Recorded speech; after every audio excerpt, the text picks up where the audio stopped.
vamos lá, né? Capítulo 15. Para quem não conhece o algarismo romano, capítulo XV. XV. Finalmente o socorro. Finalmente chegou no capítulo 15, finalmente aquilo que eles estavam querendo fazer desde o início, né? Pois é. Precisou todo esse trabalhão aqui desde o início para finalmente chegar naquilo que realmente interessava, né? Uhum.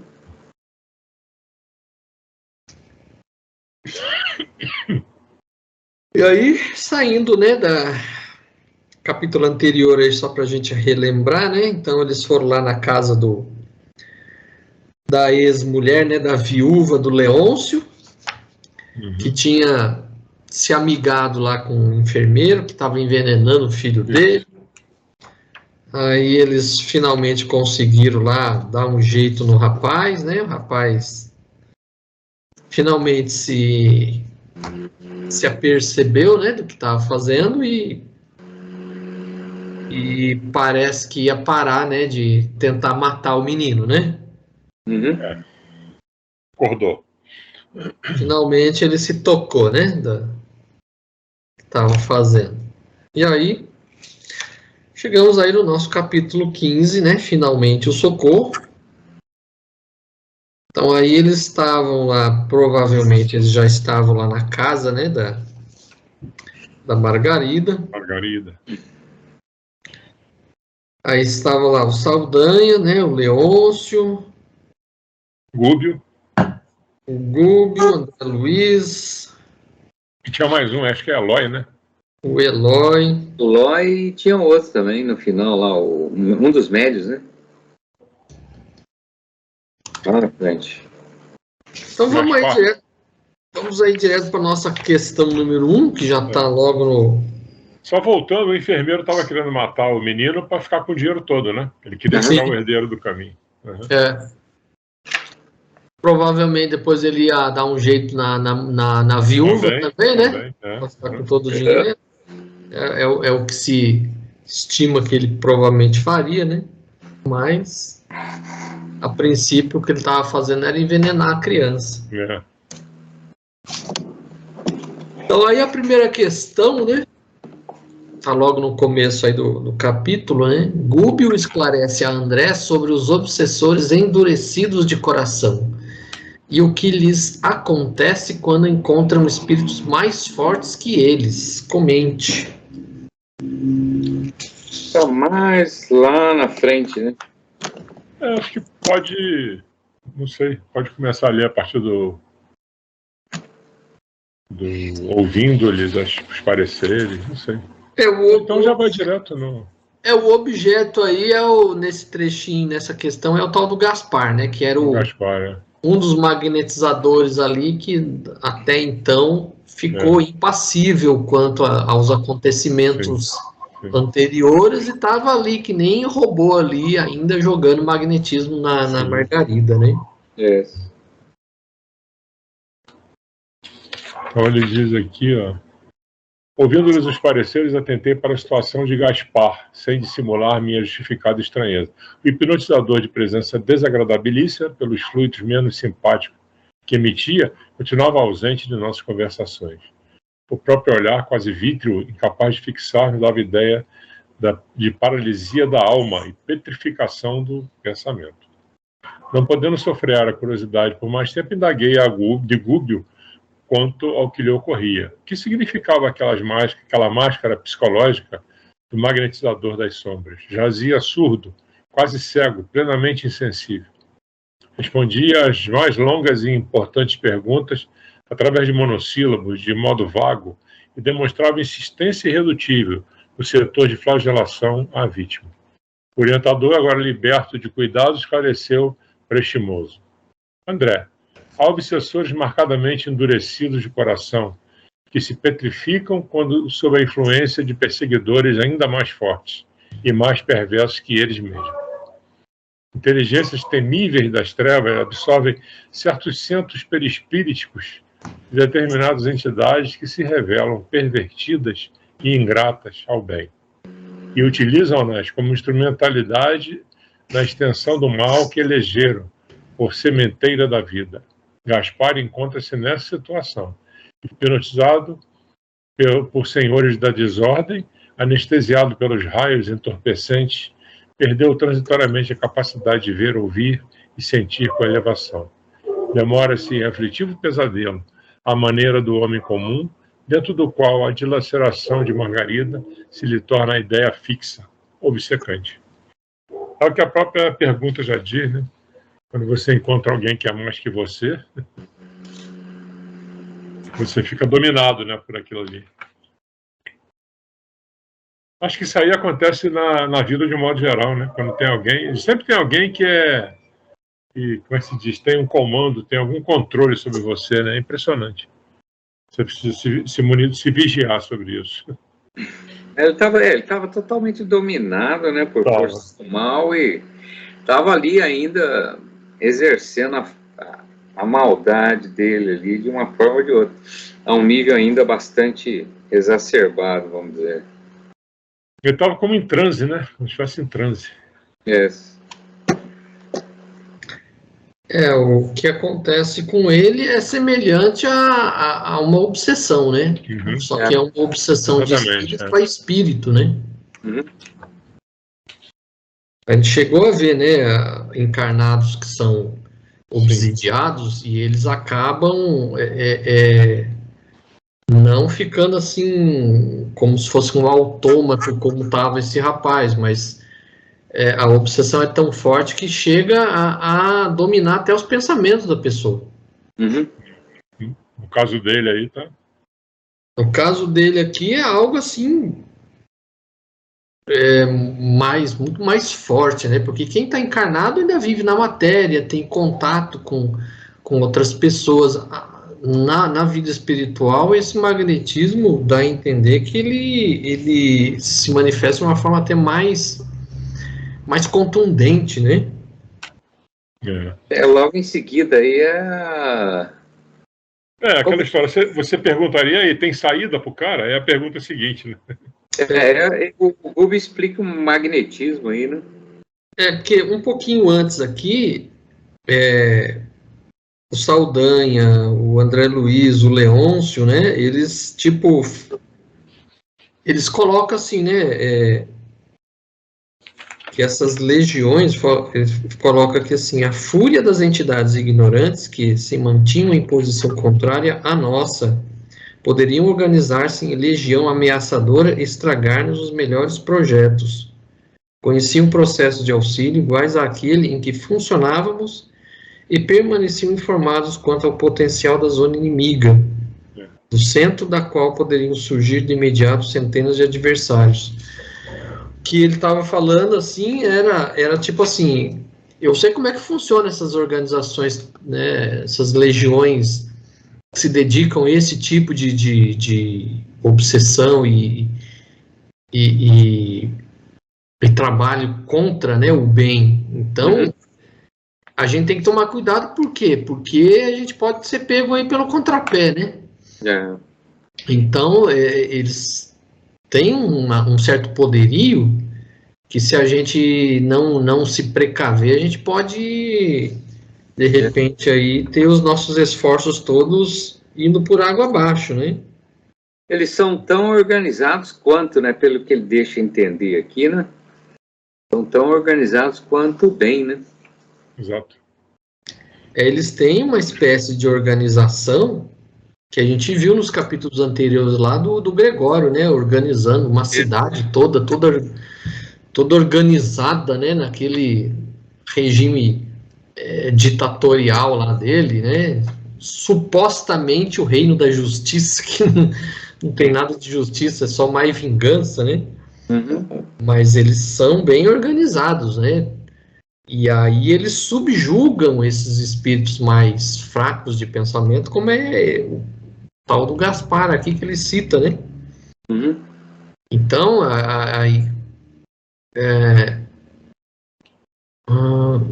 sobre obsessores endurecidos de coração e o que lhes acontece quando encontram espíritos mais fortes, ou seja, esse Gaspar, que é um espírito que já tem um pouco mais de mentalidade, um pouquinho mais fragilizado, acaba sendo dominado, né, por esses espíritos mais fortes. E aí eles servem de instrumento, como se fosse uma máquina mesmo, para fazer aquilo que os outros lá, né, acima dele na hierarquia manda, né?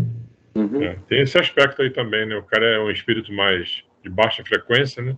É mais fácil de ser dominado. Porque muitas vezes são espíritos muito ignorantes, são espíritos que ainda não conhecem, né, exatamente como é a vida no plano espiritual. Então, são espíritos ainda muito incipientes aí no conhecimento. Então, eles acabam sendo escravizados na prática, né? Uhum. Que aí vem a segunda, né? Como Gúbio define magnetismo? Que aí na sequência aí.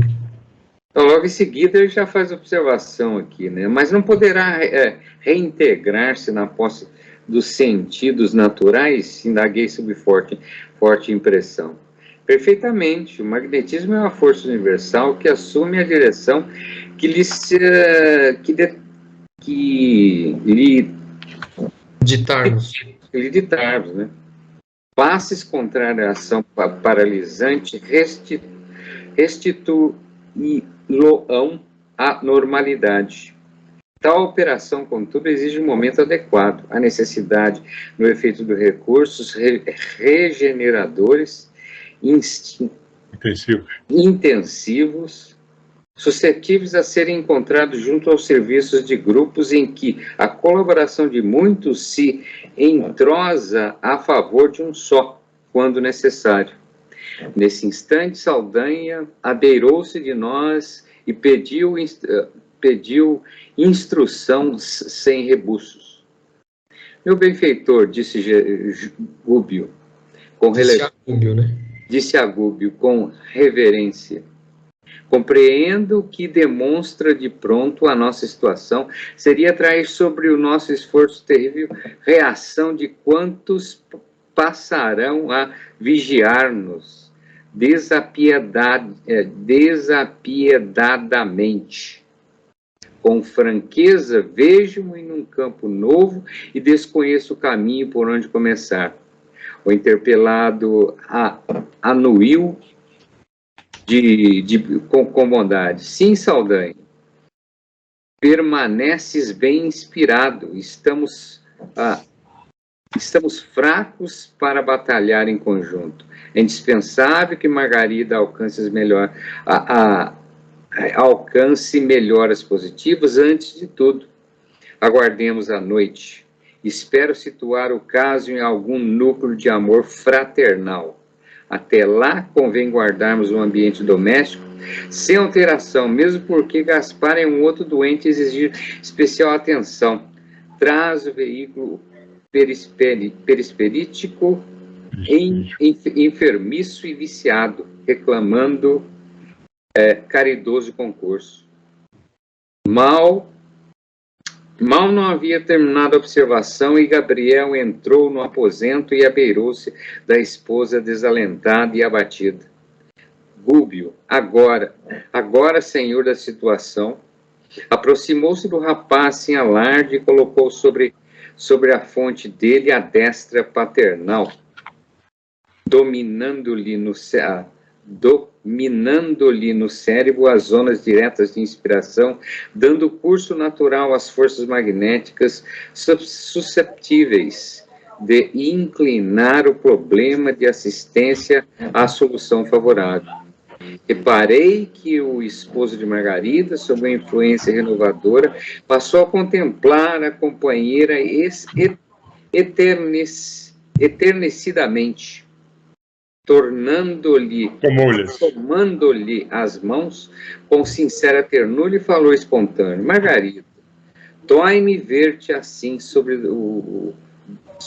desânimo tão profundo. Pequena pausa pesou sobre ambos, contudo, ao cabo de alguns momentos, tomou o marido os olhos iluminados por indefinível esperança. Houve uma ideia súbita me brotou no pensamento. Desde muitos dias estamos atropelados por remédios violentos e medidas drásticas, que não te socorrem com eficiência precisa. Consentes que eu peça em nosso favor o concurso de algum amigo interessado em espiritismo cristão? Aí eu acho que já passa um pouco da questão do magnetismo, né? Já entra na número 4. Aí mais para frente vai chegar na 3, né? 3, um pouquinho à frente. A questão é assim, como Gubbio define magnetismo? Yes. Força universal que assume a direção que lhe ditarmos. É interessante que nesse caso independe dele, né? Independe do Gaspar. Eles têm como fazer passes que deixaram ele fora desse controle, né? Então independe dele querer, né? É isso que está aparecendo aí, né? Ele fala assim, o magnetismo é uma força universal que assume a direção que lhe ditarmos. Passes contrários à ação paralisante restituí-lo-ão à normalidade. Ou seja, o magnetismo é uma força que pode ser usada como uma ferramenta qualquer. Pode ser utilizado para o bem, pode ser utilizado para o mal, pode ser utilizado por qualquer pessoa. Então, ela não é algo só utilizado por alguém que tem bons pensamentos. Não, é um instrumento, é uma força que está aí disponível para todo mundo. Então, eles aqui estavam usando por mal. Então, eles estavam magnetizando a Margarida para fazer com que ela desencarnasse, enfraquecesse e desencarnasse, né? Na verdade, acho que o Gaspar não sabia nem o que estava acontecendo, né? Ele estava totalmente dominado, né? Ele estava no porta-luva do Batman. Ele estava meio hipnotizado, né? Como coloca aqui, né? Ele estava sendo usado ali, né? Exatamente. Aqui o que importa, assim, é a gente entender que o magnetismo, ele fala assim, é uma força universal que assume a direção que lhe ditarmos, ou seja, é uma força que está aí presente no universo. E a gente usa conforme a gente, vamos dizer assim, as nossas intenções. Pode ser boa, pode ser mal. Tanto para o bem quanto para o mal, né? Tanto bem como mal. Então, você pode imprimir um magnetismo para prejudicar uma pessoa, como você pode para auxiliar a pessoa. Né? Não tem aquele caso lá que as pessoas falam, né? O olho gordo. E na minha casa lá tinha no quintal lá tinha umas plantação daquela planta Comigo Ninguém Pode, né? Que diz que afastava o olho gordo. Afastar o olho gordo. Mas tem olho gordo que, como já falei aqui, estoura até pimenta de mentirinha, né? Pois é. Seca a pimenteira, como é que é? Não, explode pimenteira. A Giovana botou a pimenteira de plástico lá e de manhã tava tudo... tava tudo com estofamento para fora, sabe? Arrebentou a casquinha. Eu falei, nossa, Giovana, pô, quem é que teve aí ontem? O magnetismo, o que é o olho gordo? Popularmente chamado de olho gordo. É o magnetismo que a pessoa imprime contra coisas, contra você, né? E é o magnetismo que está aí presente, que as pessoas estão usando. Nem sabe que está usando, mas está usando. Energia, né? Energia. Força do pensamento. É tipo a cromoterapia também, né? Que você joga as cores de longe e acaba beneficiando a pessoa. É utilizá-lo para o bem, né? A cromoterapia nada mais é que a força também do pensamento, magnetismo. Né?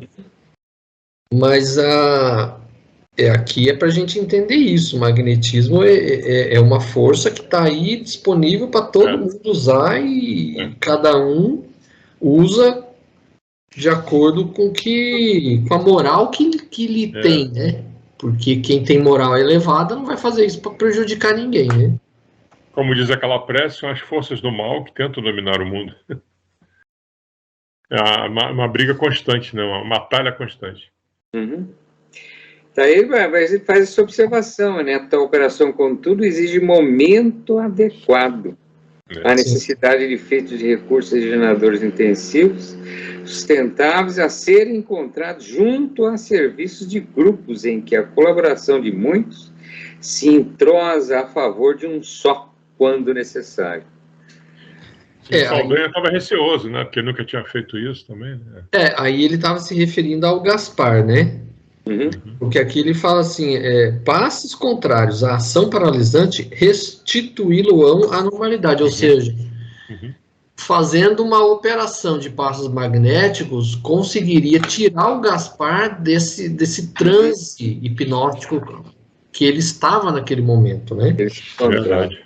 Aí ele fala, né, com tal operação, contudo, exige um momento adequado, ou seja, não era naquele momento ali que iriam conseguir fazer, teria que juntar um grupo, como a gente vai ver um pouquinho depois aí, juntar um grupo com encarnados, né, que tivesse aquela energia magnética do encarnado para poder auxiliá-lo. Então, naquele momento ali, eles não iam conseguir quebrar, né, essa hipnose, precisariam um trabalho muito bem feito, como ele coloca aqui.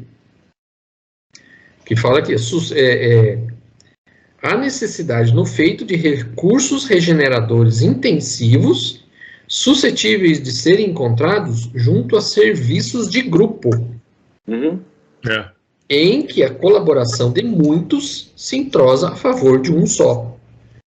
Então, eles precisavam de um grupo mediúnico ali, de encarnados. Em grupo, eles conseguiriam gerar um magnetismo que pudesse quebrar essa hipnose dele, né? Então, eles tinham que fazer isso na hora adequada, né? O que eu acho interessante, o Grifeta também fala assim, mesmo porque Gaspar é outro doente exigindo especial atenção. Traz o veículo perispirítico enfermiço e viciado, reclamando caridoso concurso. Então é novamente aquela coisa, né? O perispírito, ele é uma emanação do que está no pensamento da pessoa. Então, o perispírito por si só, ele não é algo ruim. O que você vê no perispírito é uma emanação do pensamento. Então, se o perispírito dele se apresentava enfermiço, não é que ele estava bem e o perispírito que estava mal. Ele estava mal e isso refletia no perispírito dele.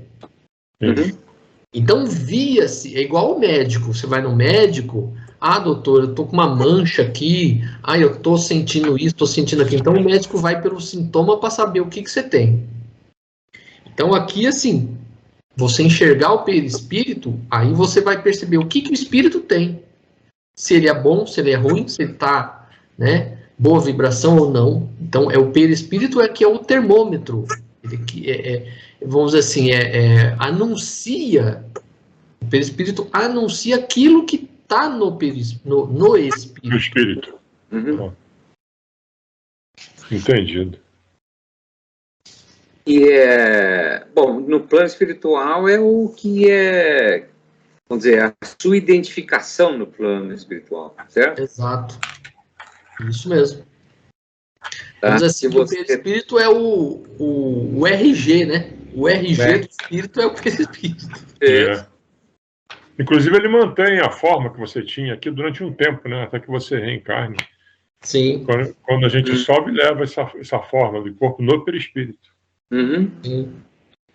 Porque é o reflexo mental da sua existência, né? Aquela identidade que você viveu.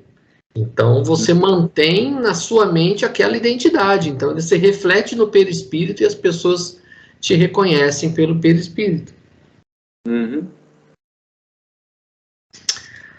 Aí eles, né, decidem lá, né, o marido resolve, né, propõe lá levar um grupo espírita, né, para tentar ali um tratamento alternativo, né? Aí a mulher aceita, né? Aceitarei qualquer recurso que consideres, por sua vez, justo e digno. Aí eles decidem realmente ir lá para um grupo mediúnico Novamente, eles tinham tido uma experiência ruim, né, com aquele cara que só queria faturar, né? Aquele outro lá que foi enganado, inclusive, né? Ai. Na intimidade do ex-perseguidor, não perdi tempo. Internara-me em atividade absolutamente nova para mim, né? Isso é o André Luiz falando. Sim. Desejava ampliar conhecimentos e recursos. Considerei que um trabalhador incompleto em minha posição precisa estudar sempre. E aproximando-me do verdugo transformado em amigo, interroguei. Saldanha, como explicar tamanho temor de nosso lado perante os companheiros retardados? Então ele chega pro Saldanha e fala, Saldanha, sei que agora que você tá na nossa aqui, né? Fala aí. Pensa aí, fala aí o que você pensa aí a respeito agora aí dessas coisas que você... Aí vem a terceira questão, né? Reflita sobre a seguinte frase. Nos ciclos inferiores em que nos encontramos, a maldade é força dominante em quase toda parte, contando com intérpretes que nos vigiam por todos os flancos e não nos é fácil escapar. Para combater o mal e vencê-lo, urge possuir a prudência, a abnegação dos anjos. De outro modo, é perder tempo e cair sem defesa em perigosas armadilhas das trevas. Prudência e caldo de galinha não faz mal a ninguém, né? Como diz vovó, né? Então, você tem que ficar esperto, né? Tem que ficar atento, né, ao que pode vir. Essas forças do mal que querem te derrubar, né? Então, é como ele diz aí, nos ciclos inferiores... Aliás, antes ele dá uma palhinha, né? Meu caro, conheço suficientemente esse capítulo. Se nos dispusermos a lutar abertamente, conservando conosco essa jovem senhora enferma, em padrão físico de menor resistência, o malogro em nossos objetivos de socorro a ela será questão de alguns minutos. Ou seja, como ela estava muito enfraquecida, né? Eles tinham que ficar atento a isso também, é isso que ele quer dizer, né? O que ele está dizendo aqui é o seguinte, não adianta a gente querer lutar assim, de peito aberto contra essa legião do mal, porque aí a gente vai sucumbir fatalmente. As coisas têm que ser feitas de uma outra maneira, sem um embate direto, né? Sem entrar em confronto direto com essas forças, porque aí você não vai conseguir. Estilo Gúbio, né? Essa questão de entrar de peito aberto é o André Luiz. Ele não queria meter o pé na porta. Sim. E tem o Gúbio, que é o cara que é diplomático, que vai lá e consegue, vai comendo o mingau pelas beiradinhas, né? Também, que dizia, porque no centro está muito quente, então... Aí ele continua, né? O novo aliado relanceou o olhar pelo quarto a fim de certificar-se de que não vínhamos sendo ouvidos por adversários comuns e prosseguiu. Eu mesmo, logo depois da minha vinda, tudo fiz por fugir ao mal, mas em vão. Velhas orações por mim aprendidas no recesso do lar, que o tempo não consumiu de todo em meu espírito, articuladas então por minha boca, mereceram um sarcasmo cruel dos inimigos do bem. Eu acho que aí é a quarta, né? Aí é a quarta mesmo. Já entra a quarta. Mas é interessante que você fica, como é que se diz? Repetindo, né, as orações. Ave Maria, Pai Nosso. Essa coisa mecânica aí fica... De novo, né? É mecânico, né? Porque aqui, só para a gente finalizar a terceira aqui, o que ele coloca aqui, assim, para combater o mal e vencê-lo, urge possuir a prudência e a abnegação dos anjos. De outro modo, é perder tempo e cair sem defesa em perigosas armadilhas das trevas. Ou seja, não adianta você querer um embate assim de caras, né, sem fazer todo um trabalho num outro campo que não o embate direto. Que aí, se você resolver brigar, né, sair na mão, como se diz, com os caras, você vai estar, vamos dizer assim, entrando na mesma onda deles. Verdade. Eu lembrei até desse trecho aqui, eu lembrei lá do Star Wars, né, no episódio 6, quando o Luke, que é o filho do Darth Vader, começa a lutar contra ele, porque a todo momento ele se recusa a lutar, né? Ele se entrega Aí o Darth Vader leva o Luke pro Imperador. Aí o Imperador fala, não, agora você vai ficar no lugar do seu pai. Aí ele se recusa, fala, não vou, não quero saber nada disso não. Aí o Darth Vader começa a dar umas cutucadas nele, né? Aí o Imperador também começa a falar, aí ele se enerva e pega o sabre de luz e começa a lutar, né? Então é a mesma coisa aqui que está falando. Ó. A gente não pode se deixar levar pelas mesmas ferramentas que as legiões do mal utilizam. Então, se você for entrar num embate direto, você vai estar entrando na onda deles. Que é o que eu lembrei do filme, né? Porque aí, a todo momento, num certo instante, ele estava ali impassível, não queria lutar.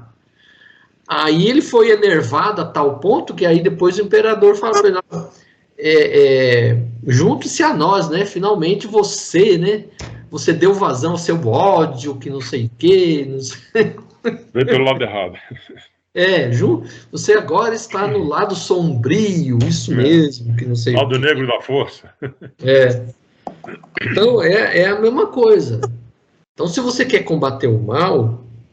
Aí porque ele fala aqui, para combater o mal e vencê-lo, urge possuir a prudência e a abnegação dos anjos, ou seja, você não pode entrar na mesma onda, você não pode entrar no mesmo tipo de procedimento que eles usam, senão você está, em vez de estar combatendo, você está se unindo a eles.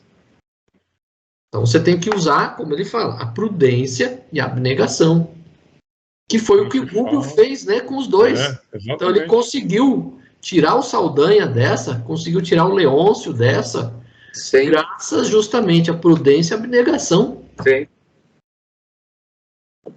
Exatamente. E o que é difícil, né? O cara tem que ser diplomático pra caramba, né? Na verdade. Muito diplomático. Tem um sangue frio terrível. Sangue frio, exatamente. Sangue frio. Perceber que está com as condições na mão, né? Ali, ele está no momento de fazer isso. Sim. Tipo o Dom Pedro quando gritou independência ou morte, né? Tava lá em Portugal querendo chuchar o Brasil lá, e ele foi lá e... porque você vê ele vendo a Margarida definhando, já com quase que com o pé na cova, e ele ali querendo salvar a Margarida e tendo que usar de uma calma, assim, de uma serenidade estoica. Nossa senhora. É difícil. Difícil pra caramba, só ele mesmo.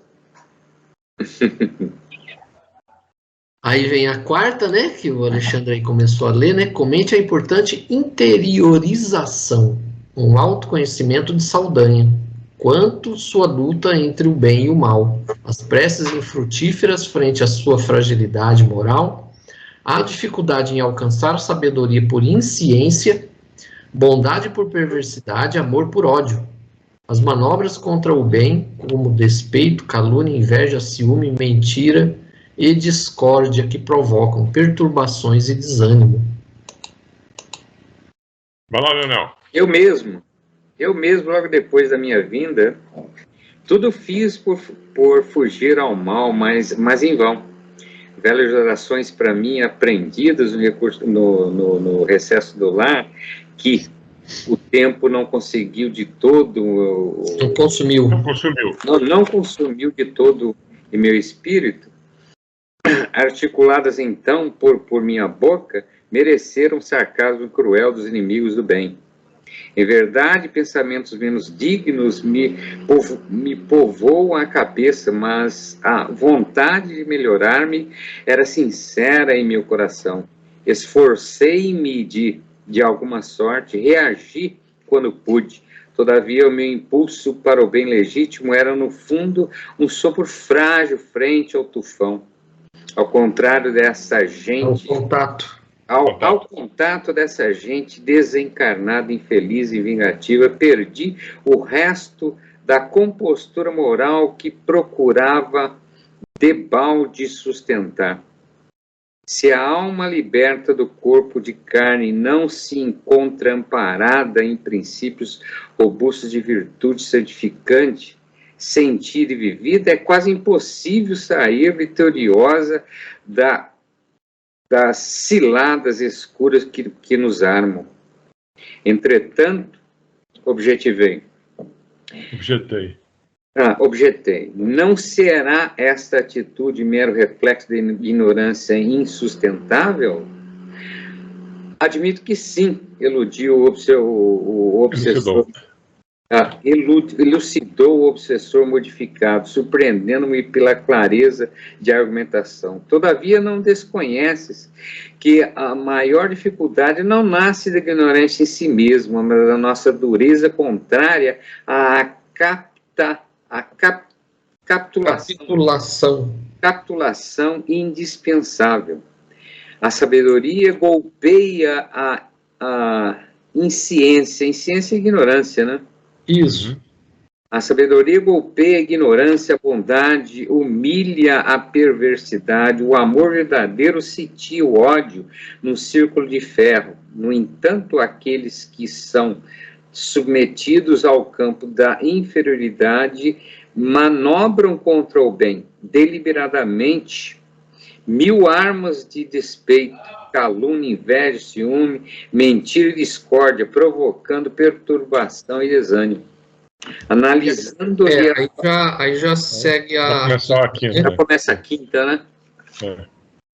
Então, comente a importante interiorização, o autoconhecimento de Saldanha quanto à sua luta entre o bem e o mal.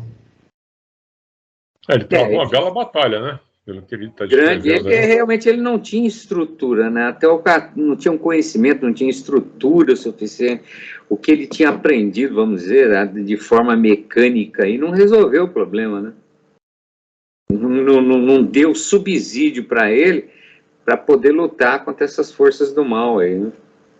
Que ele chama o André Luiz chamou de ignorância insustentável, né? Se você não tem conhecimento para lutar, e ele admitiu que era isso mesmo, né? Ele perguntando, não será essa uma atitude de mero reflexo da ignorância sustentável? Isso. Admito que sim, iludiu o obsessor modificando. Eu acho que ele, quando encarnado, ele fazia uma ideia completamente errônea do que era a vida espiritual, como muitos que seguem religiões aí dogmáticas, né? Sim.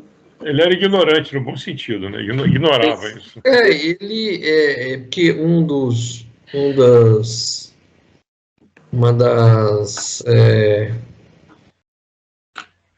dizer assim, o que a gente pode traduzir por insciência é a ausência de conhecimento. Sim. Né, um dos sinônimos, né, de insciência, ausência de conhecimento. Então, é ignorância nesse sentido, de ausência de conhecimento. Sim. De ignorar, né, o conhecimento. Aí ele não tinha a menor ideia do que ele viria encontrar depois da morte, né, tanto que ele coloca assim, velhas orações por mim aprendidas nos recessos do lar, que o tempo não consumiu de todo em meu espírito, articuladas então por minha boca, mereceram o sarcasmo cruel dos inimigos do bem. Ou seja, porque ele fazia aquela oração mecânica. Sim. Era da boca para fora, não era um sentimento que de fato ele tinha. Parece decorada, né? Então ele ficava só repetindo. Aí o povo dava risada mesmo dele, né?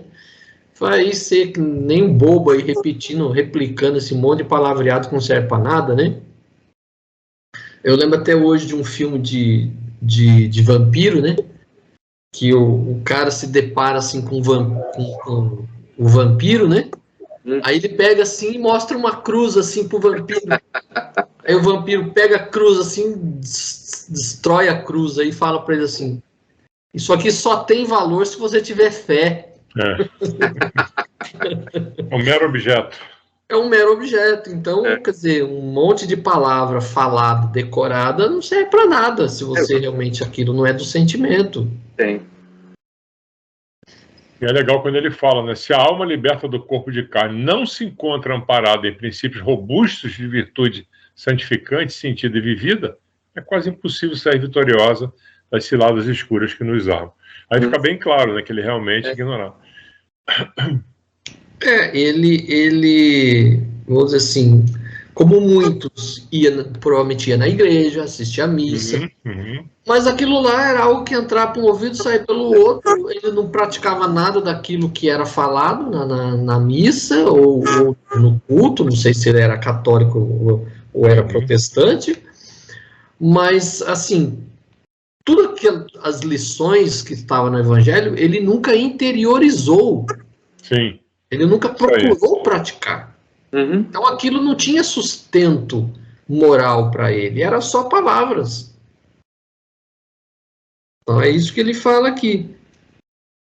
Se não encontra amparado em princípios robustos de virtude santificante, sentida e vivida, é quase impossível sair vitorioso das ciladas escuras que nos armam, porque quando você desencarna, a sua hierarquia é a moral.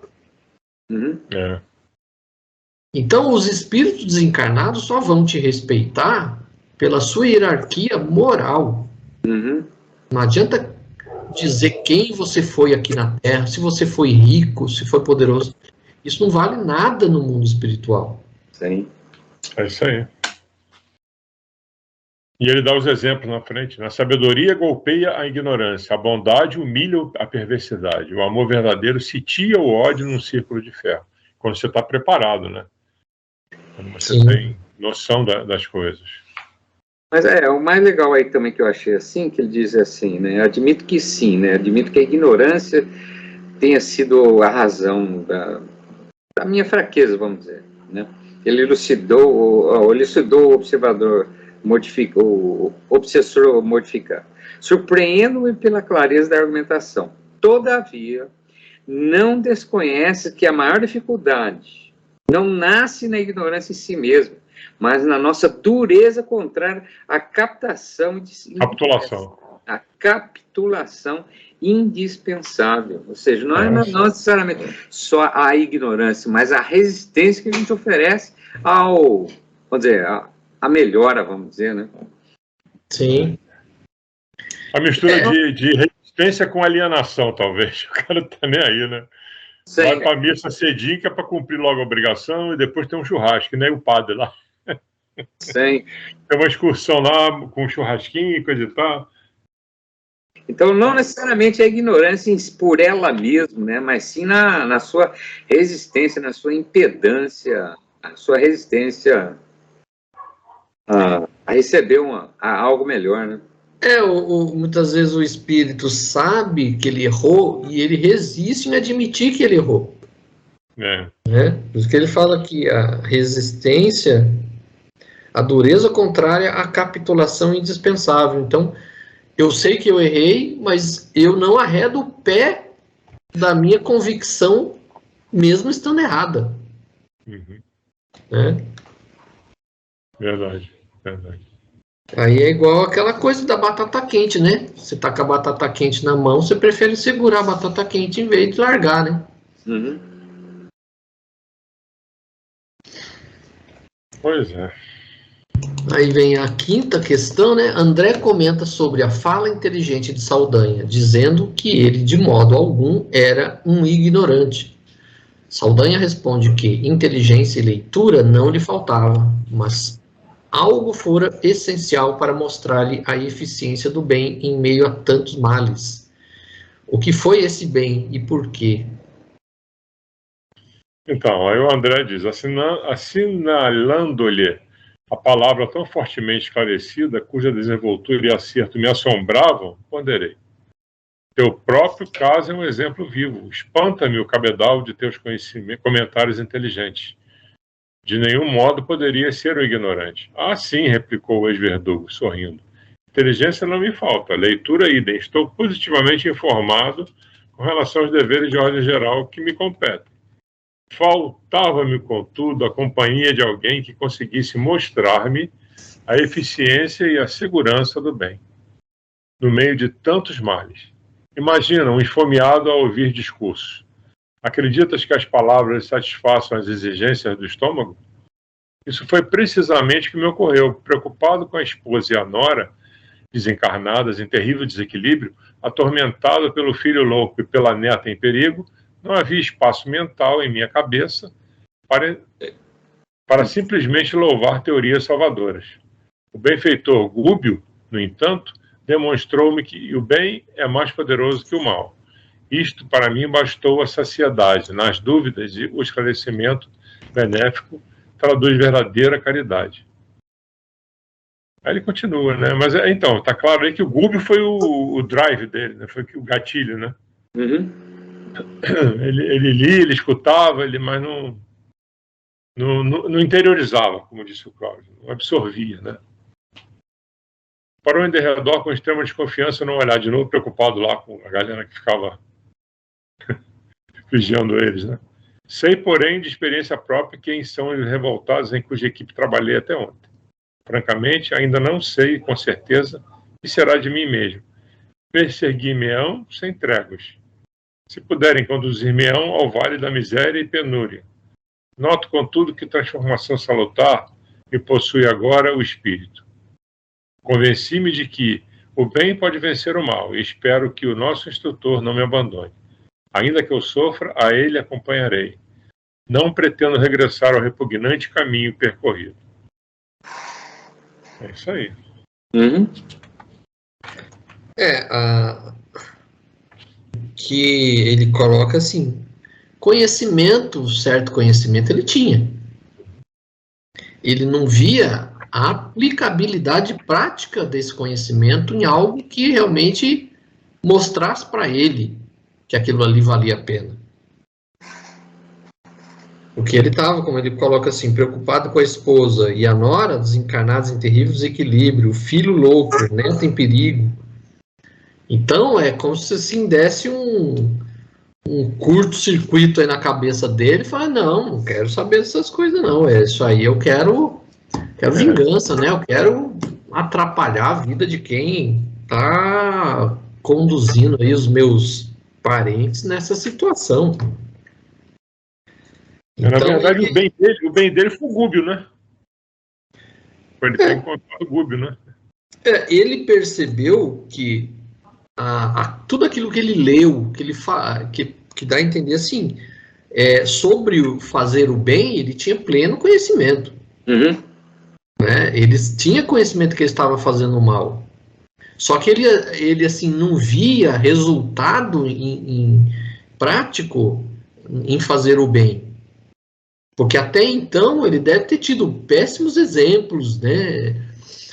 Quando ele foi encarnado, ele não deve ter visto isso, ele também não aplicou nada disso, né? Então ele só deve ter visto gente fazendo coisa errada, sabendo, né? Porque é impossível alguém que viveu aqui não ter conhecimento mínimo a respeito do Evangelho. Uhum. Por mais que você seja um alienado, você tem contato na sociedade com uma série de informações. Então, alegar ignorância por completo, você não pode alegar. Uhum. Então, ele tinha o conhecimento de muita coisa. Como ele fala aqui. Sim. Né, inteligência não me falta. Leitura, idem. Estou positivamente informado com relação aos deveres de ordem geral que me competem. Então, ele deixou bem claro. Ele conhece, ele sabe muito bem que ele estava fazendo coisa errada. Ele sabia muito bem qual era o caminho certo. Então, ele tinha conhecimento disso. Só que ele via assim, todo mundo, os familiares, o filho, a mulher, a nora, a neta, todo mundo se lascando, e ele não via resultado em pensar no bem, em fazer o bem. Ele estava ali fazendo assim, um instrumento de vingança que era o que ele achava que era possível fazer para ajudar os parentes. Uhum. E aí, quando ele encontra o Gúbio, ele percebe que ele estava errado, né? Então, ele fala aqui, o benfeitor Gúbio, no entanto, demonstrou-me que o bem é mais poderoso que o mal. Então, o Gúbio conseguiu aquilo que anos e anos ele está tentando fazer e não consegue. Uhum. O Gúbio, em instantes, ele conseguiu fazer. Então, ele percebeu, né? Que o bem é mais poderoso que o mal, né? Que a luz vence as sombras. Ele repete lá embaixo, convenci-me de que o bem pode vencer o mal. Ele fala do Google e depois ele repete. Que a força é mais poderosa que o lado sombrio. Uhum. E aí ele percebeu, isto para mim bastou a saciedade. Uhum. Nas dúvidas, o esclarecimento benéfico traduz verdadeira caridade. Tá aí. Então aí ele percebeu, caridade. Percebeu que realmente o bem é melhor do que o mal. O que talvez ele não tenha tido na existência dele são exemplos do bem. Aí ele desacreditou do bem, né? Então aí com o Google ele percebeu como ele estava errado. O Google mostrou na teoria e na prática. Aí ele não tinha pra onde correr. Exatamente. O que a gente for ver bem, vamos pegar lá o Evangelho. A vida toda de Jesus foi praticar o bem. Uhum. Né? Então, a gente tem os exemplos que a gente, como ele fala, a gente resiste, né? É para nós o recado. Exatamente. É isso. Todos os recados aqui é para nós. Mais um. Pra gente. Aí o Leôncio também fala, né? Pô, tô cansado aqui dessa história, quero mudar de vida, né? Aí o Google retorna, né? A casa, tal. Aí eles pegam lá o Gaspar, né? Que é o hipnotizador que estava hipnotizado. Isso. E aí eles se preparam, né, para eles irem à casa lá onde receberia o amparo lá, né, o auxílio do grupo encarnado lá, né? Isso. Aí fala que por volta de 20 horas um automóvel recebia o casal que se fez acompanhado por nós e pelo grande número de ovoides ainda ligados à cabeça da enferma, sob processo de imantação. Engraçado que o Google chega e já diz, notificando que o problema fora resolvido, que ele já tinha encontrado o grupo que ia consertar lá o Gaspar e a Margarida. Sim. Aí o Saldanha dá um jeitinho ali de despistar os outros que estavam ali, né, no trabalho de magnetizar a Margarida, né? Aí eles vão lá, né, chegam até a casa, né, alcançando confortadora vivenda, fomos admiravelmente recebidos. O senhor Silva, que era o dono da casa, acolheu o Gabriel, que é o marido da Margarida, com inequívocas demonstrações de carinho. E aí vem o personagem espiritual, que é o Sidônio, né? Sidônio. O diretor espiritual dos trabalhos que iriam se realizar ali. Então, lá dentro, 4 cavalheiros, 3 senhoras, os componentes habituais do círculo doméstico, ao que fomos informados, passaram a trocar ideias com os visitantes, reanimando-os e instruindo-os, até que o relógio indicasse o momento exato para os serviços da noite.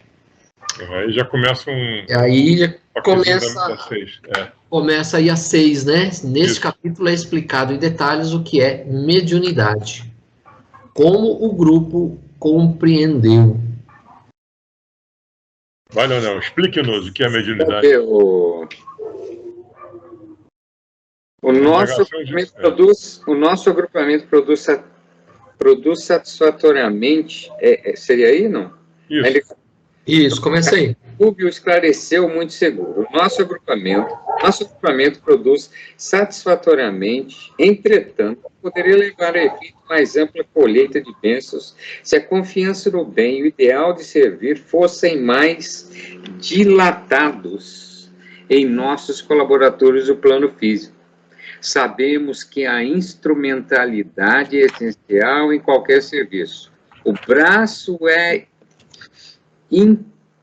intérprete do pensamento, o operário é complemento do administrador, o aprendiz é veículo da mente.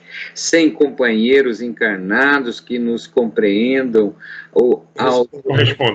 que nos correspondam aos objetivos na ação santificante, como estabelecer a espiritualidade superior na crosta da Terra?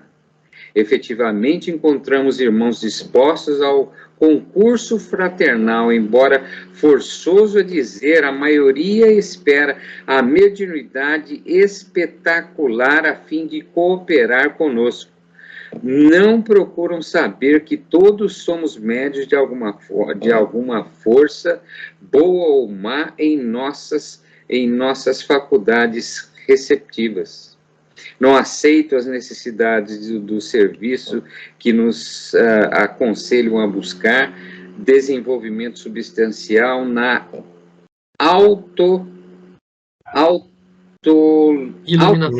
autoiluminação por meio dos serviços de nossos semelhantes e tocam a exigir dons medianímicos, quais se fossem dádivas milagrosas a serem transmitidas graciosamente àqueles que se lhes candidatam aos benefícios por intermédio da antiga varinha de condão. Esquecem-se de que a mediunidade é uma energia peculiar a todos, em maior ou menor grau de exteriorização. Energia essa que se encontra subordinada aos princípios da direção e da lei do uso, tanto quanto a inchada que pode ser mobilizada para servir ou ferir, conforme o impulso que se orienta, melhorando sempre quando em serviço metódico ou revestindo-se de ferrugem asfixiante e destrutiva quando em constante repouso. Nossos amigos não percebem o valor de uma atitude desassombrada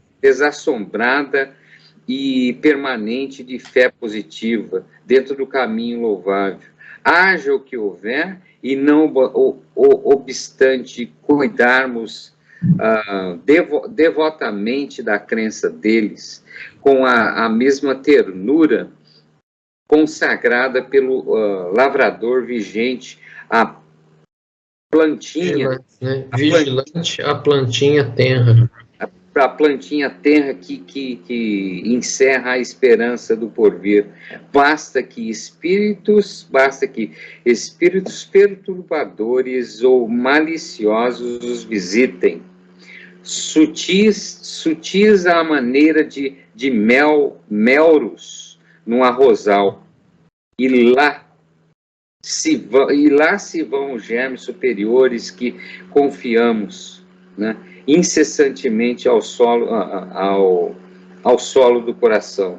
De um instante para o outro, duvidam de nosso esforço, desconfiam de si mesmo, cerram os olhos ante a grandeza das leis que os cercam nos ângulos da natureza terrestre, e as energias mentais que deveriam centralizar em construção ativa e santificante, em vistas ao aprimoramento próprio.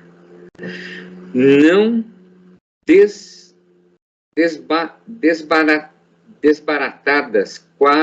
são desbaratadas quase que diariamente pela argumentação mentirosa de espíritos ingratos e menos permeáveis ao bem. Verificando-se espontânea parada, aventurei-me a considerar.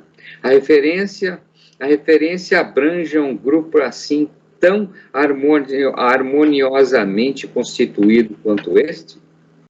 Será crível que o conjunto organizado sobre propósitos tão sábios dê guarida fácil a forças deprimentes?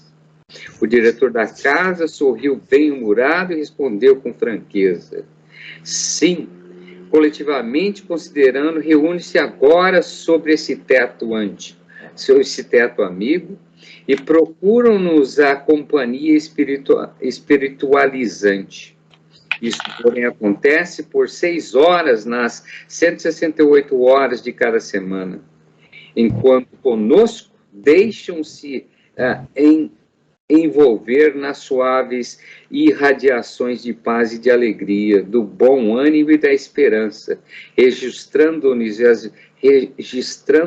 as vibrações edificantes das quais desejamos, fossem eles nossos portadores permanentes e seguros na esfera vulgar da luta humana. Todavia, tão logo se encontram a pequena distância das nossas portas, aceitam ou provocam milhares de sugestões sutis, diferentes das nossas, choques de pensamentos adversos ao nosso programa, nascidos da mente de encarnados e desencarnados, vergastam-nos em piedade, sem piedade. Raros se capacitam de que a fé representa a bênção, suscetível de ser aumentada indefinidamente, e forjam um serviço que a conservação, a consolidação e o crescimento desse dom nos oferecem a todos. Além disso, quando este ou aquele irmão revela as disposições mais avançadas para servir ao bem de todos, em favor do império da luz, costuma ser imediatamente visitado nas horas do sono físico por entidades renitentes na prática do mal, interessados na extensão do domínio das sombras, que lhes desintegram convicções e propósitos nascentes com insinuações menos dignas, quando o espírito do trabalhador não está convenientemente adaptado, apoiado no desejo robusto de proferir, progredir, redimir-se e marchar para a frente. É isso aí. Até aí, né? É. E aí, como vocês mediunidade é um trabalho em equipe, né? Você tem que estar disposto, inclusive, a renunciar, estar disposto a ter, como é que se diz, perseverança, ter disciplina, né? Mas é o que ele diz aí. Mais horas. Isso, o que ele diz aí também é, o pessoal, quando se afasta desse grupo, eles se deixam levar por outras forças, né? Pelo que eu entendi, foi isso. É disciplina, né? É você perseverar, é você estudar também, né? O médium, o recado está muito bem dado para os médios, né? Para nós médicos, que todos somos médios, né? Sim, de uma forma ou de outra. Dedicar mais tempo, né, como é que se diz, a caridade, né, para com o próximo, enfim. A descrição que ele faz aqui não é muito diferente do que acontece hoje em dia. Considerando que isso aqui é da década de 40. Você lê isso daqui, você fala, é hoje. Pode ser. Você fica lendo aqui e fica imaginando hoje, agora. E tá, como diz o Cláudio, década de 40, 50. Essa perseverança, aquilo que você falou, essa perseverança que deveria existir, não existe. O cara, de repente, ele está ali naquele grupo, participando daquele grupo de mediúnico, etc. Ali, naquele momento, ele se deixa, né, se abre, se rende a situações melhores. Mas a partir do momento que ele se afasta daquilo, ele não leva aquilo para frente, né? Ele se deixa levar por outras forças no instante que ele se afasta daquele centro do bem, vamos dizer, né? Porque, voltando aqui, ele coloca assim, efetivamente encontramos irmãos dispostos ao concurso fraternal. Embora é forçoso dizer, a maioria espera a mediunidade espetacular. Uhum. Esse eu quero ser o canal de transmissão do Espírito de Jesus. É isso, o povo quer coisa espetacular. Quer curas miraculosas, quer milagres, né?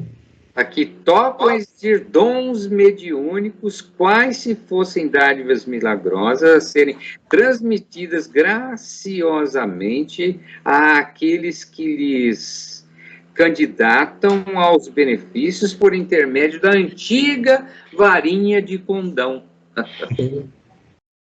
O cara espera milagre ali, não? Ele coloca assim, ó, não procuram saber que todos somos médiuns de alguma força, boa ou má. Ou seja, você pode estar sendo canal de transmissão de um espírito de baixa condição moral e você nem percebeu. Esse é o ponto.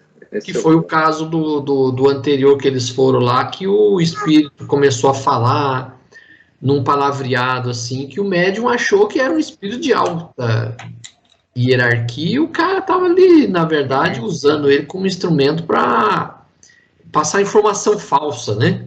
O famoso zombeteiro, né? Aí ele faz referência à enxada, né? Mediunidade é como se fosse uma ferramenta que, se você não usar, ela vai enferrujar. Fantástico esse trecho aí.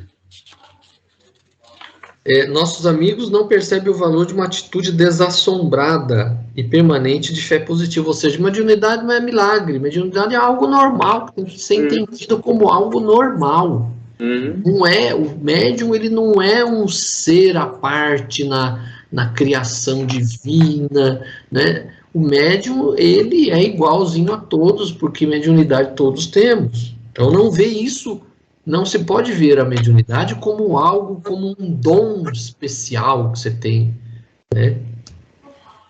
E outra coisa, você não pode querer só extrair dos outros, né? Que ele mostra aqui, né? Você tem que ser sempre beneficiado, né? E de maneira espetacular, de preferência. Agora, eu não preciso fazer nada. Ele é médium, ele tem que me cuidar de mim, ele tem que fazer por mim. É muito triste esse tipo de pensamento.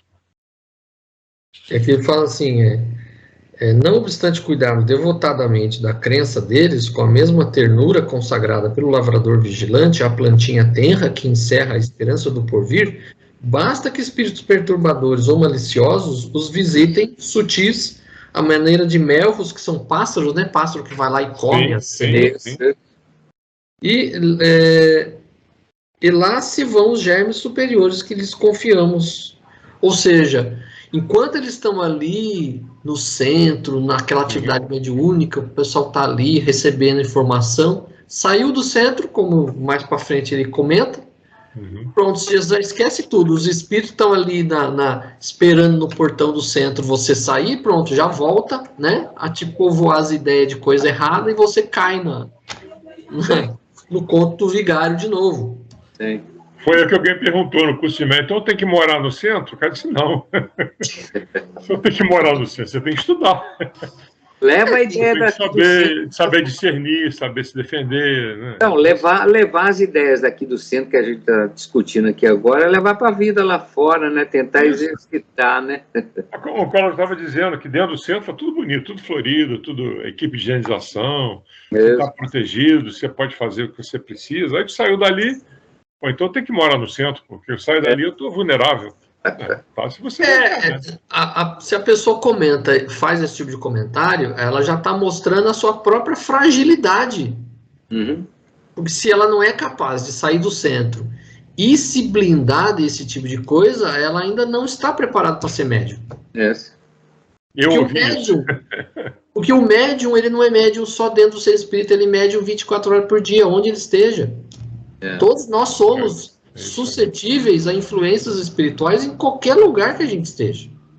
Então, se a gente não tiver esse conhecimento, essa disciplina, entender que a função do médium, ele tem que ser vigilante para não deixar ser instrumento de coisas erradas, então ele vai estar sempre sendo suscetível a isso.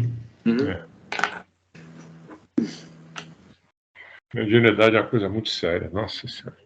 Que aí ele ainda fala assim, ó,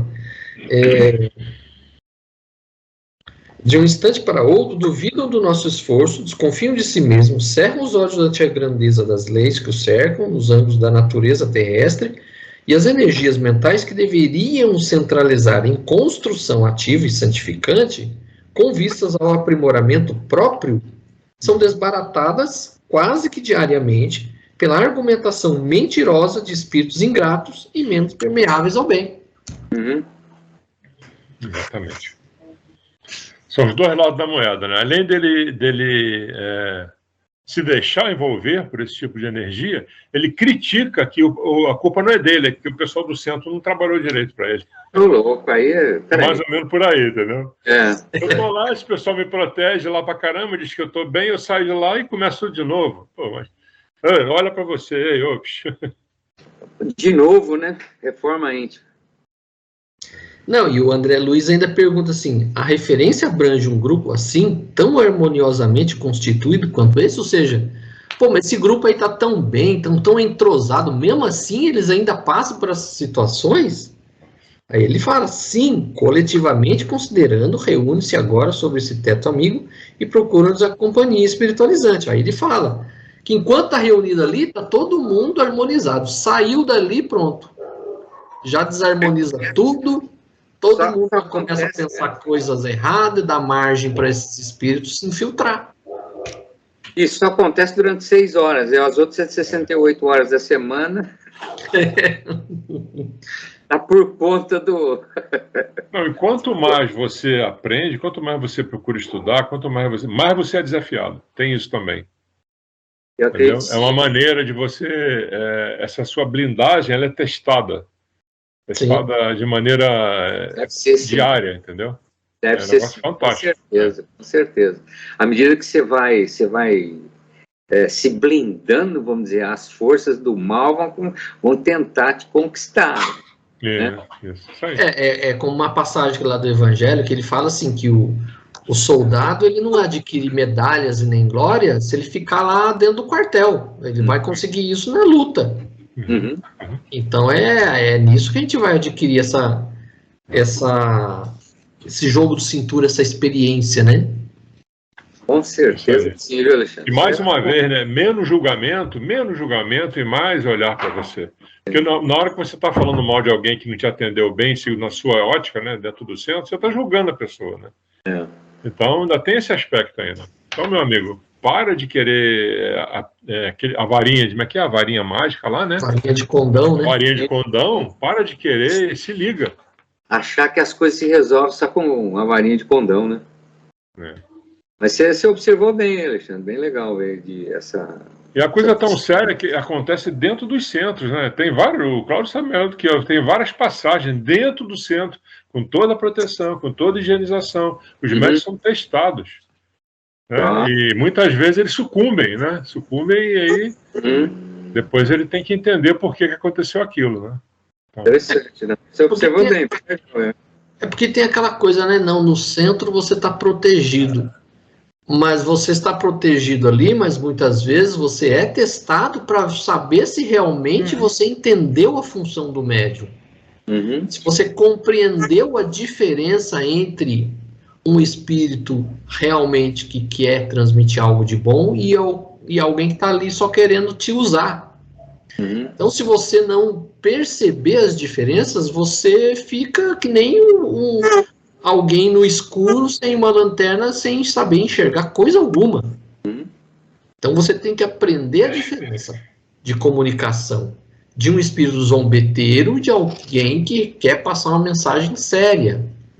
Então esse exercício ele é necessário mesmo dentro do centro espírita, acontece para te testar e ver se você realmente aprendeu a lição. É isso. Aí vem a 7ª, né? Como foi restaurado as energias perispiríticas de Margarida na sessão mediúnica em que participaram 9 encarnados e 21 colaboradores espirituais? Bom, para os trabalhos da reunião, que congregava 9 pessoas terrestres, 21 colaboradores espirituais se movimentaram em nosso círculo de ação. Gubo e Sidônio, no esforço conjugado, efetuaram operações magnéticas ao redor de Margarida, desligando finalmente os corpos ovoides que foram entregues a uma comissão de 6 companheiros que os conduziram cuidadosamente a postos socorristas.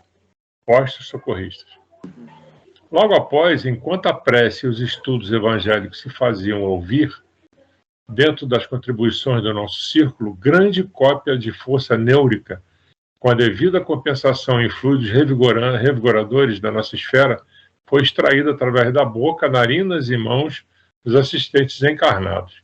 Força essa que Gúbio e Sidônio aplicaram sobre Margarida e Gaspar, no evidente intuito de restaurar-lhes as energias perispíriticas. Aí a importância dos encarnados, né? De onde que eles buscaram energia para... A jovem senhora passou a demonstrar abençoados sinais de alívio e Gaspar, de impassível que se achava, pôs-se a gemer, qual se houver acordado de intenso e longo pesadelo. A essa altura, nosso orientador deparou Dona Isaura, senhora daquele santuário doméstico e médium de culto familiar, adestrando-lhes a faculdade da incorporação por intermédio de passes magnéticos sobre a laringe e, em particular, sobre o sistema nervoso.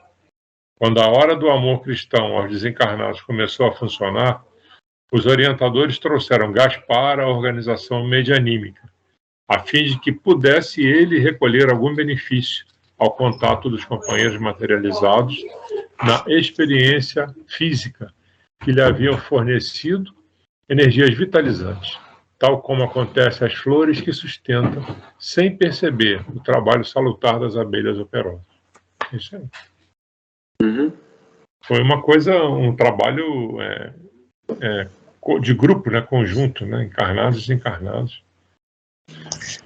E você vê que desde o início, se eles tivessem entrado em confronto com o Saldanha, os outros eles não teriam conseguido isso daqui. Com certeza. Então foi necessário conseguir aliados, né, do mesmo plano em que eles estavam, para conseguir chegar ao ponto de finalmente fazer o socorro para a Margarida que ela estava precisando. De Kevin ainda estavam cuidando do Gaspar, né? Sim. E aí você vê, eles precisavam desse grupo de encarnados porque os encarnados têm as energias grosseiras que a Margarida precisava, que eles, como desencarnados, não tinham. Que aí eles conseguiram manipular esses fluidos revigoradores que ele fala aqui, para poder realmente reconstituir um pouco da saúde da Margarida. Então precisava desses fluidos grosseiros da matéria para poder ajudá-la. E aí eles levaram junto o Gaspar, né, de tabela, dar uma auxiliada nele, né, que é a 8ª e última questão aí. Comente sobre o despertar de Gaspar através da mediunidade de Dona Isaura e como o grupo entendeu a enxertia psíquica. Enxertia psíquica é bom. Vai lá. Fala, Leonel, por favor. A última aí, reparei os sentidos da... Seria esse, não? Isso. Reparei os sentidos do insensível perseguidor ganharam inesperada percepção. Visão, audição, tato, olfato, foram neles subitamente acordados e intensificados. Parecia um sonâmbulo despertando. À medida que se lhe casavam forças, as energias da médium, mais se acentuava o fenômeno de reavivamentos sensorial, apossando-se provisoriamente dos recursos orgânicos da Dona Isaura, em visível processo de enxertia psíquica, o hipnotizador gritou e chorou lamentosamente. Misturou blasfêmias e lágrimas, palavras comovidas e palavras entre a penitência e a rebeldia. Escutando agora com aguçada sensibilidade, conversou detidamente com o doutrinador. O senhor Silva, marido da médium, fez-lhe sentir necessidade de renovação espiritual em edificante lição que nos tocava as fibras mais íntimas, e depois de 70 minutos de exaustivo embate emocional, Gaspar foi conduzido por 2 servidores da nossa equipe ao lugar que lhe correspondia, isto é, a posição de demente com retorno gradativo à razão. Findos os serviços ativos, a reunião foi encerrada, notando-se que imensa alegria transbordava de todos os corações. Margarida estava, enfim, aliviada e, em prantos, pedia ao esposo agradecesse de viva voz as dádivas recebidas. Rubem, porém, vendo Saldanha espantadiço, obtemperou. O triunfo essencial ainda não veio. Margarida recebeu o amparo imediato, mas precisamos agora socorrer-lhe a casa, até que ela mesma incorpore a própria individualidade em caráter definitivo. Os benefícios aqui recolhidos. Sorriu bondosamente e acrescentou: para que uma planta seja efetivamente preciosa, não basta que esteja bela e perfumada na estufa protetora. É necessário receber o auxílio externo, consolidando resistência própria de modo a produzir utilidades no bem comum e passando a entender-se com Sidônio, acentuou a colaboração, aceitou a colaboração por 10 dias sucessivos, de 12 companheiros espirituais incorporados ao agrupamento, destinado a reforçar as atividades defensivas na moradia de Gabriel, uma vez que, segundo Saldanha e Leôncio, do dia seguinte em diante, teriam guerra aberta com os assalariados de Gregório, que viriam naturalmente sobre nós, temíveis e insistentes.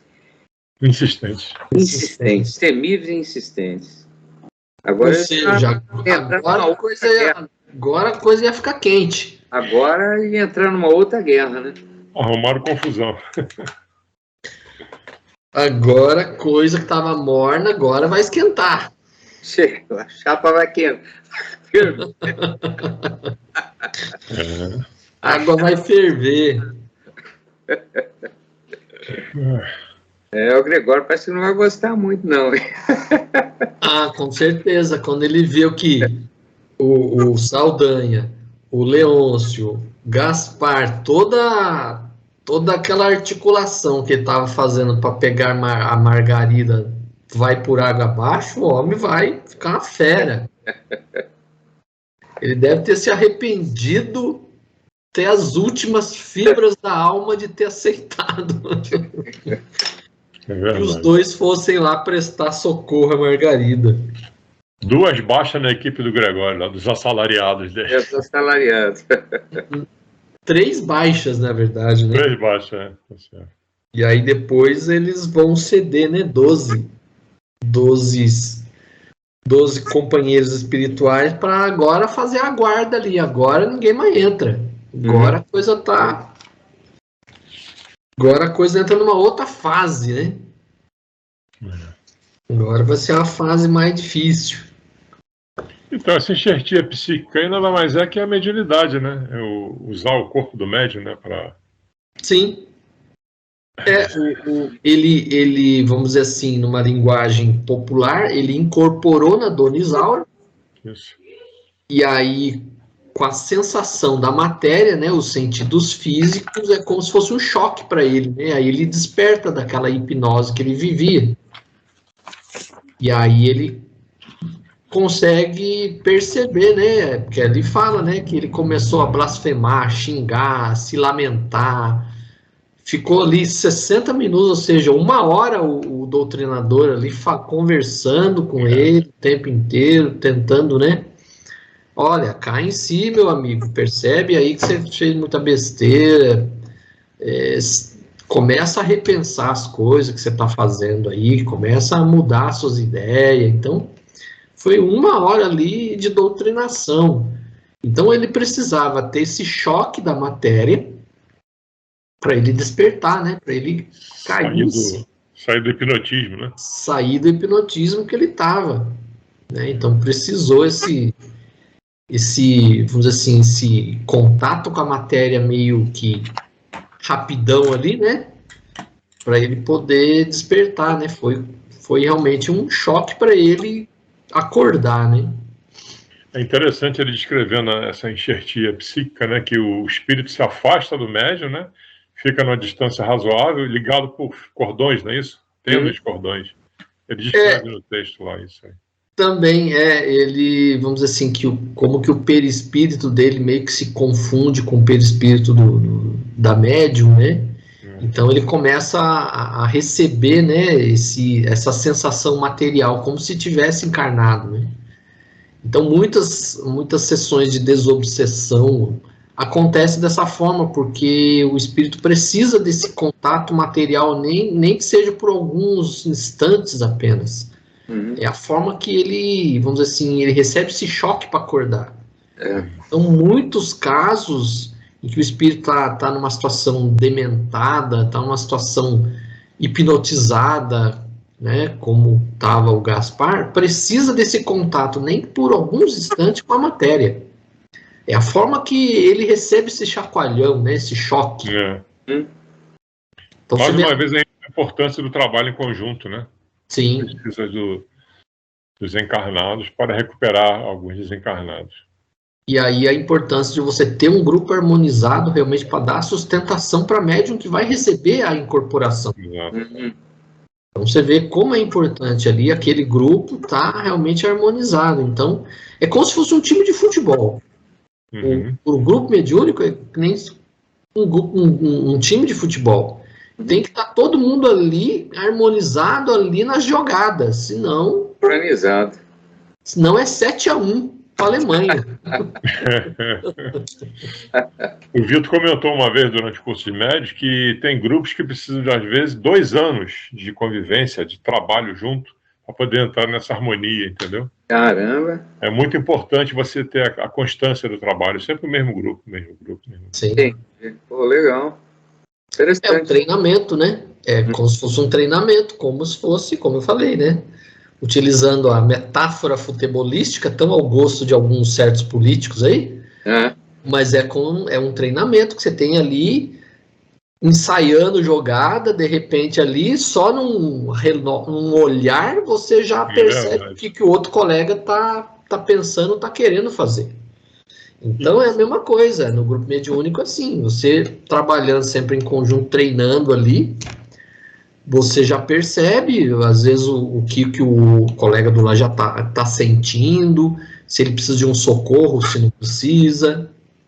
É assim mesmo, é a harmonização dessa forma.